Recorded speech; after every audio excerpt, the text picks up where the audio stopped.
Well, it's good to see you this morning. How about having a little bit of a still morning? It's different, isn't it? Not quite as windy this morning. Welcome this morning. It's good to see you. This is a weekend where a lot of people have come to Kansas and from outside of Kansas, and the purpose has been to create some resources through Mennonite Central Committee at the State Fairgrounds. I think they say it's the second largest gathering next to the State Fair. And the gathering is for the purpose of raising resources for people globally, locally, who are in need.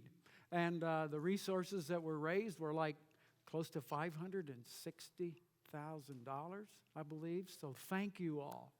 Thank you all for that. Many of you went and served, and many of you went and ate. And one or two people said they ate too much, just one or two. But really good food, and well, we were I have to tell you something. We're serving soft ice cream and pie, and this guy come back, and finally, I didn't realize until he came back the third time, and his wife says, he's been here the third time for pie and ice cream. It's like, I don't know where he's putting it. It was just awesome. So thank you for that. On a local level, on even more local, right here in our own county and beyond Reno and Harvey and down in Medicine Lodge, the wildfires that have impacted farmers and ranchers in an amazing kind of way. I talked to Darren Busick this week, and he works with K-State Extension. And on Tuesday here at Central Livestock, they had an interesting thing happen. A couple of animals were sold a few days before in a cystic fibrosis auction, and they brought $5,000. And the people who bought them brought those two animals to the livestock place here, to the sale barn, and donated them to be sold again. And then when they got sold, those persons donated them to be sold again. These animals were sold like 40-some times and raised between $28,000 and $30,000. Isn't that awesome? Folks, that's compassion for sure. That is compassion. And if you're interested in wanting to help locally, call the Extension office. There are ways that we can participate in picking up things and bringing them to a location that will be taken to those areas. And so don't be afraid to step into that. We are in the second week of a series, Compelling Compassion. When you think of the word compassion, last week Eric kicked off the series, and we talked about like compassion is different than niceness, isn't it? Because he said we can be nice people, but what does it mean to be compassionate people? Okay? What does it look like? Well, the difference is compassion is not having just the empathy. Oh, I wish things would go better for them. No, it's going and sitting with them and say, can I just sit here with you? Compassion is suffering with. That's a little different. That's a little different. And so I hope that can help us. And one of the things yesterday that happened that I saw a set of parents suffering with and showing compassion, I ran in the 5K race yesterday. And there was a mom and a dad who pushed their adult son, who's quadriplegic, in that race. And if I can get through it.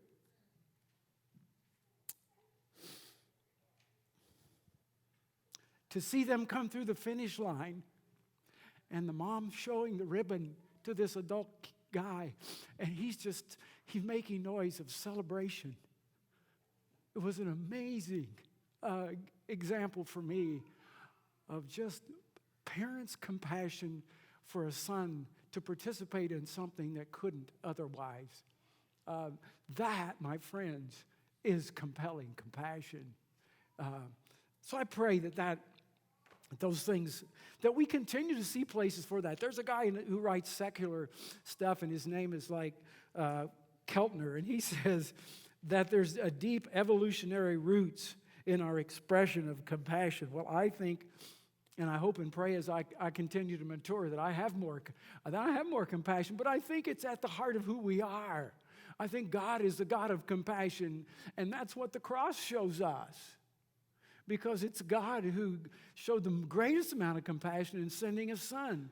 And when we experience the forgiveness of sin at the cross, we experience the love and the loving compassion of God.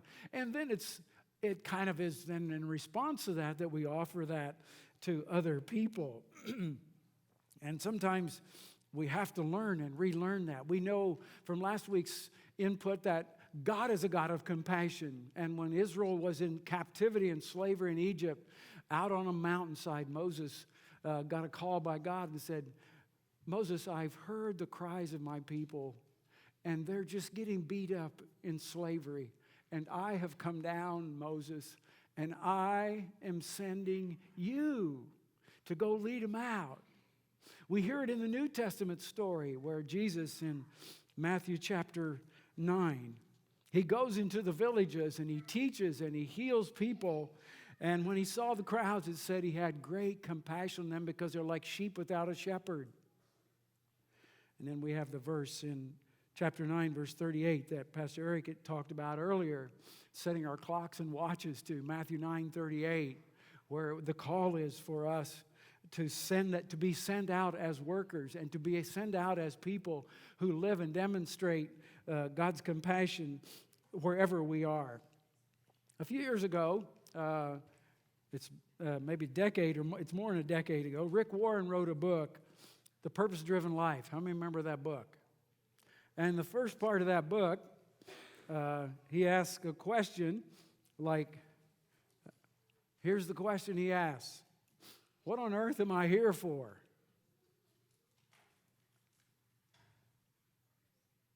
It's not about me. I've never forgotten that. I don't wear the shirt, but I haven't thrown it away yet. I told Kathy, I was in here this morning, I said, Kathy, go find that shirt and bring it along. Because it does demonstrate. When I wore it a few times, I have an orange one. I pull orange tractors, so I wore it at a tractor pull a few times, and great conversation from that, actually. So what does that mean? People would say, what does that mean? It's not about you.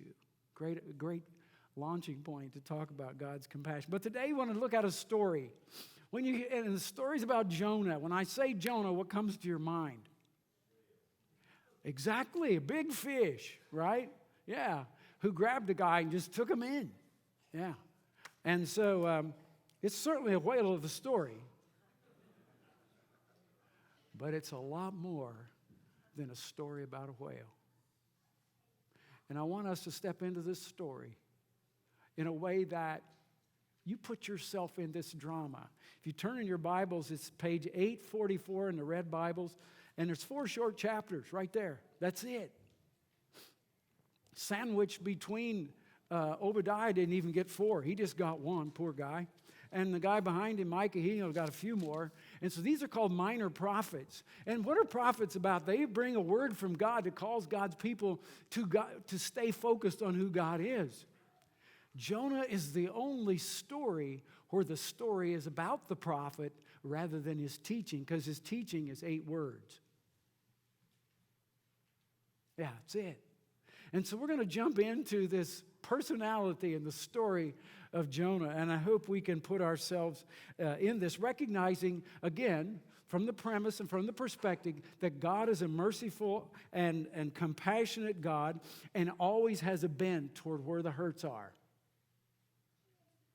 And this morning we want to look at where is it that we are called to show compassion to somebody that we don't like.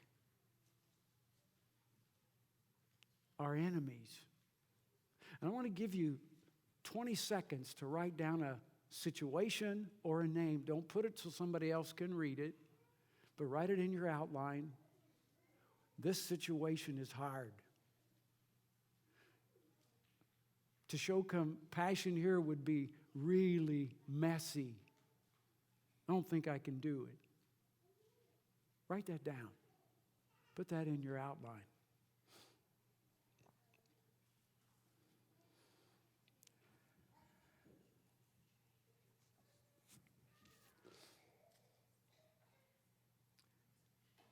Our enemies might be somebody that's hurt us intentionally or unintentionally. It could be family, could be in the workplace, could be in the community, could be in the school, could even be in the church, could be about a category of people, about a religious group, about a political group that you just don't like. You just don't like. And for you to take God's compassion to them,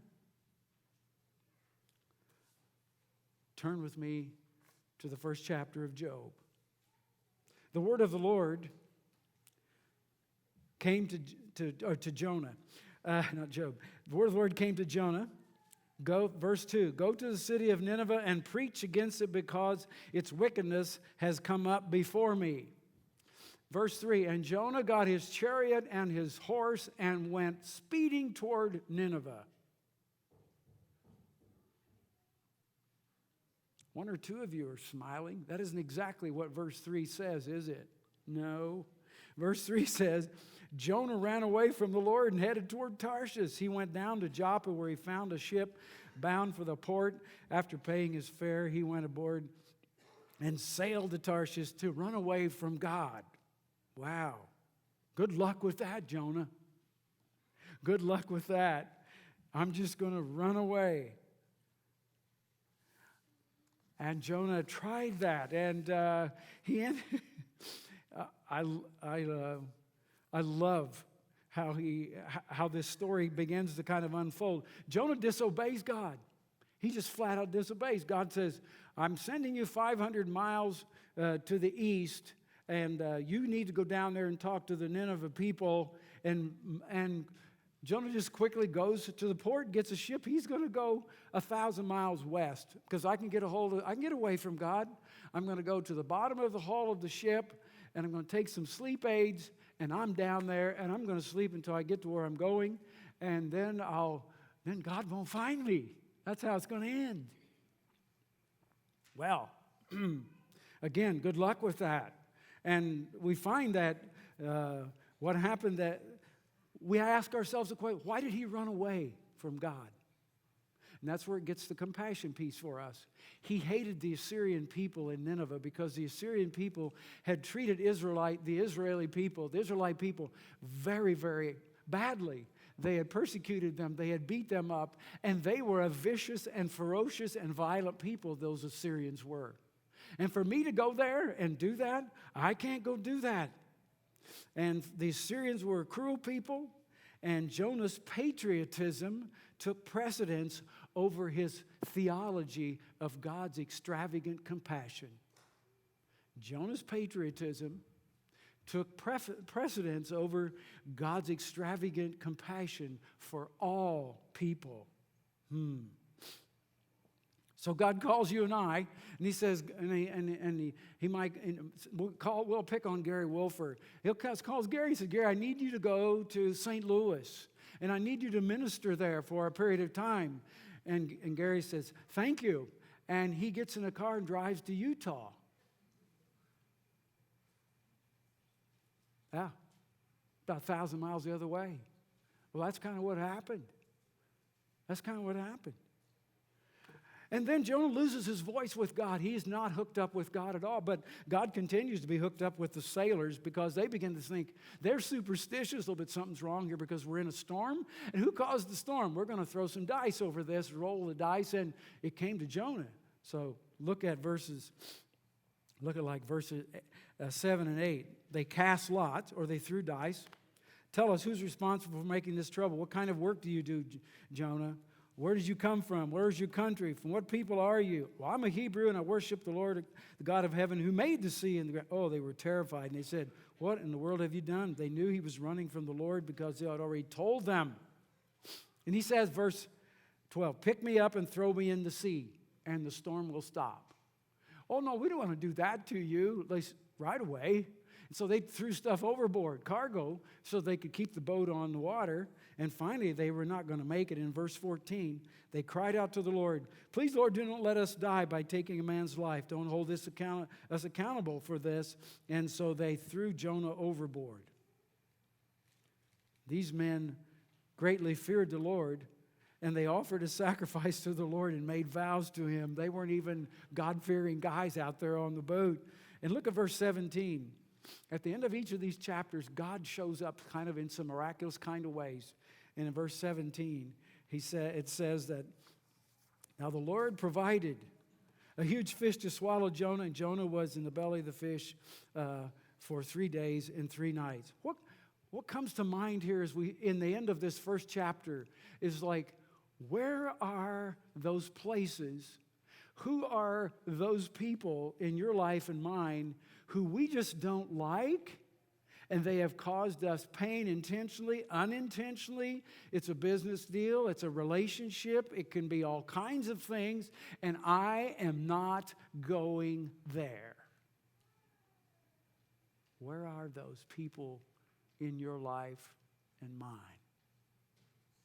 Yeah, that's, for many of us, we just want to ignore that. Oh, how's that going? Somebody might even know I've got trouble with somebody over here, and they'll say, well, Howard, how's that relationship? Oh, it's just fine.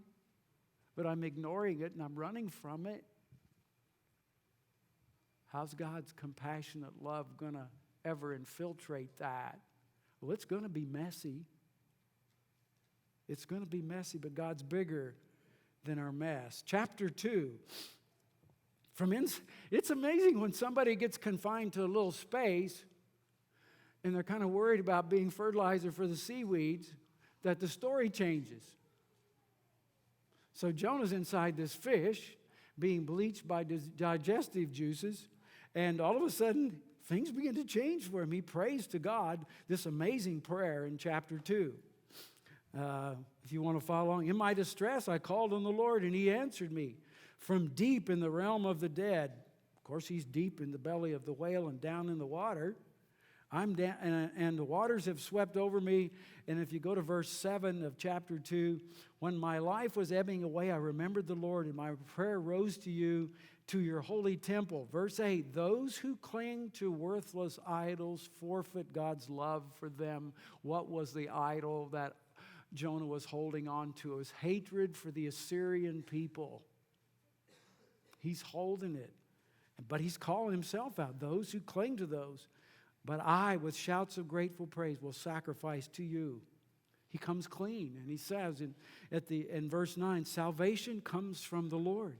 So we see this repentant and confession of Jonah in his prayer to the Lord. He was confined and he didn't have much place but up or out, but he was sincere in this moment. We see that. Salvation belongs to our God. Restoration comes from God. Are there relationships that need restoration? When God heard that restorative prayer, he answered and he spoke to the fish.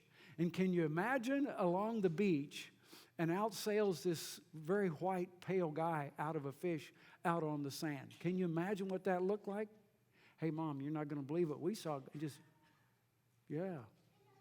He had green stuff on him, but he's heading for a purpose now. Yeah. Do I need? What do I need to step into relationships that are not where we'd like for them to be? And what might happen that I could step into those so that later down the road I don't have regrets? When somebody's gone and they no longer are here and you wished you would have had a conversation with them, then we're carrying that. Last weekend, Kathy and I made a trip to Indiana. I have a brother there that has one kidney. And he's had stents and now needs surgery on a bypass on the blood flow to that kidney. But due to the spring business in the agricultural world, he's not going to have that surgery this spring.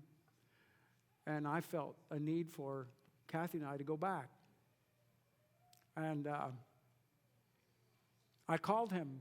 We made an appointment to talk at 6:30 Saturday morning. He's thinking it's going to be by phone in Kansas. But Friday night, I'm 3 miles away. So Saturday morning when I called, I said, we could do this face up. And he goes, you're kidding. I go, no, I'm 3 miles away. I met him at 6:30, and we talked till 9 o'clock. And I just told him, he said, did you come all the way out here, drive 750 miles just to talk? Yeah. Because I don't want to have any regrets.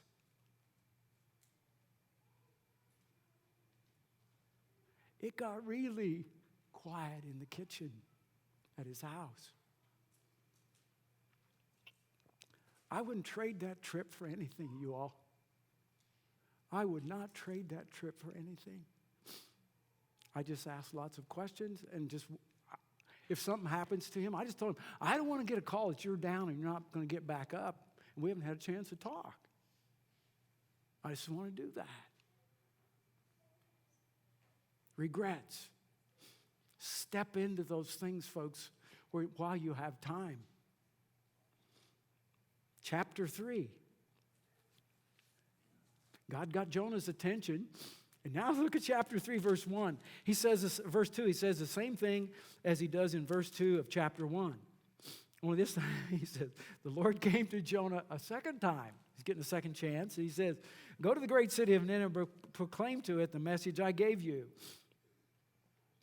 And so if we read down a little further, and if we look at verse 2 of chapter 1, it says, go to the great city of Nineveh, preach it because their wickedness has come up before me. If we go down to in chapter 3 to verse 4, Jonah began going a day's journey into the city, proclaiming, now here's his only message, 8 words long, 40 more days and Nineveh will be overthrown. 40 more days and you're going to be overthrown. Nineveh, the city, is going to be overthrown. That was the extent of his word from God. That was his only prophetic word. I just find that interesting. We would expect that he would have come with this long list of great teaching things for this group. That was it. Now, Nineveh was a great city, a huge city, started by Noah's grandson Nimrod in Genesis chapter 10, a great city that set in 2 rivers, so it had lots of commerce that was brought up and down the river, but it was also known for how it would treat people. It was a very, very wicked city. There's no question about that. 40 days. 40 days. The term 40 shows up a lot of different places in the story of God. Noah, it was on the boat in the flood it rained 40 days and 40 nights. The Jewish spies went to the land of Canaan in Numbers 14, and they were gone 40 days. The nation of Israel was tested in the wilderness 40 years. In Deuteronomy, it tells us Goliath taunted the armies of Israel for 40 days in 1 Samuel. Jesus was tempted 40 days. So here we have this 40-day thing again. And so Jonah understood maybe at this point the compassion that God had for these people. But God did the rest. But Jonah's message, his 8-word sentence, changed a city. In chapter 3, if we go down to about verse 7, when the word reached the king, he rose from his throne. Verse 6, took off his robe, covered himself with sackcloth, and sat down in the dust. That was a sign of mourning then. If you were really troubled and hurt by something or wanted to suffer with something or for something, you'd sit in the ashes with like burlap sack stuff over you, okay? So that's what he did. And he issued this: do not let people or animals or herds or flocks taste anything. Nobody could eat or drink, but let people and animals be covered with this sackcloth of suffering. Let everyone call urgently to God. Let them give up their evil ways and their violence. Verse 9, here's where he's calling out, and he said, who knows? God may relent and with compassion turn from his anger so that we will not perish. This is the king of the wicked city of Assyria, the king of Nineveh. Wow. Don't you wish the story would end there? Because the city changed. The city repented and God relented, it says. Verse 10, look at the end, the last verse. When God saw what they did and how they turned from their evil ways, he relented and didn't bring on them the destruction that he had threatened. God relented. God's course of action was changed out of how he saw people open up to his words and say, God, we want you. We want your presence. We could stop right there. But there's another chapter, isn't there? The book of Jonah could end here. When we look at the chapters and we divide them up, we can see that, there's this chapter about Jonah disobeying, chapter 1. Chapter 2 is about Jonah's confession in the belly of the whale. Chapter 3 is about God's compassion with the words that he came to the city, and they changed. But chapter 4, if you look in your Bible, the topic at chapter 4 in my Bible says, Jonah's anger at the Lord's compassion. So Jonah's mad at God. He's still carrying the hatred for the Assyrian people. Even though they changed, his heart never changed. You know what part of it was? He was afraid that if he when he got back from Nineveh and they had changed and turned to God, the people in his country would say, you're a traitor, Jonah. You sold us out. That's a wicked people. Well, anybody that would say that wouldn't have understood the God of compassion and that it's for all people. God so loved the world. How does it go? God so loved the world that he sent his own son, that whoever believes will not perish. Last I checked, that's everyone. Whomever believes will not perish. Wow. Well, in this chapter, we find an interesting thing happen. We find Jonah's pouting. Goes out to the east side of the city. He had prayed the best prayer in the worst place, in the belly of the whale, and he's sitting out there on the side of the city with all of Nineveh celebrating God's presence, and he prays his worst prayer in the best place. He still hadn't got there yet. Isn't it interesting?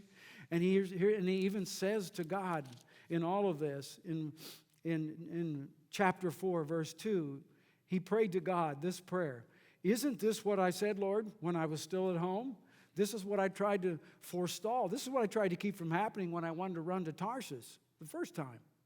I knew that you were gracious and compassionate, slow to anger, abounding in love, a God who relents from sending calamity. Now, Lord, just take my life. It's better that I would die than to live. Yeah, interesting, isn't it? Because I don't want to face anybody else. I'm mad because 120,000 people experience your compassionate love. I'm still holding it. I'm holding the grudge. I'm holding my hand. I'm holding this tightly. I'm not letting it go. And the Lord's response in verse 4 is huge. Jonah, I can just hear it quietly. Why are you so angry? Why are you so angry? Yeah, it might just be somebody right here who is just, we're still angry about that hurt. I'm still angry about that business deal. I'm still angry about what those kids said to me in school. I'm still angry. And God would say to you, is it right for you to still be angry? Yeah. For Jonah, his reputation was more important than his character. A simple test that maybe we could ask ourselves as we finish this morning is, what makes me angry? And are there places that I'm still angry in relationships that are broken or fractured? What might happen if we would step into those? Since it was broken, since it's a relationship that might be broken for me or for you, we know, we're the ones that know best what might mend that. So we say, well, I wish somebody else would do it. No, we're probably the best person to step into those. What might happen if we just go and say, you know what? I'd like to open this conversation up again and own my part of it. I don't want this thing to end. I don't want to carry any regrets. here? Can we start the conversation over? Wow. Wow. God had, in this story, short story here of Jonah, he had the first word in Jonah chapter 1 when he said, he called out to Jonah, go down to the city and announce to them and tell them 40 days and Nineveh's going to be overthrown. And then look at the last verse in chapter 4. I want to read that as we finish. He says, but Nineveh has more than 120,000 people living in spiritual darkness, not to mention all their animals. Shouldn't I offer mercy and compassion to this great city? The God who wanted to offer compassion to the great city wants to offer compassion in the messy places of our lives for you and for me. I can hold out. I can be like Jonah and keep going as he did. But as we read this story, he's still angry. He's carrying that bitterness because he couldn't celebrate with the folks in Nineveh and how they'd experienced God's compassion. Folks, to live life to its fullest is to open our hands up in the places that are hard, in the places we don't want to go, and just say, I can't do this by myself. God, give me the courage to step into that and ask the question, start the conversation. I believe that there's opportunities all around us, but because we live in a culture where nobody does conflict well. And I think that's one of the greatest opportunities for the church of today, the followers of Christ today, to demonstrate God's extravagant love, to step into those messy places and open ourselves up. Yeah. It's kind of what Jesus did when he stepped into this messy place called planet Earth. Isn't it? I'm willing to take all your stuff, he said, so you can restart. Yeah. As you reflect, write some things down. What is God calling you to do in places where stuff is messy? If you'd like to have prayer for that, there'll be some prayer people up here during the worship set after I finish. Or if you'd like to talk to Eric or I, we'd love to chat with you and pray with you. We're in this together, folks. And what would it be like to be known as a people of God in this community who work at turning messy things? I can't help but think of the old song kind of we used to sing, He makes beautiful things out of dust. He makes beautiful things out of us. There's I have a short video for you to watch. The praise team can come up and lead us following that.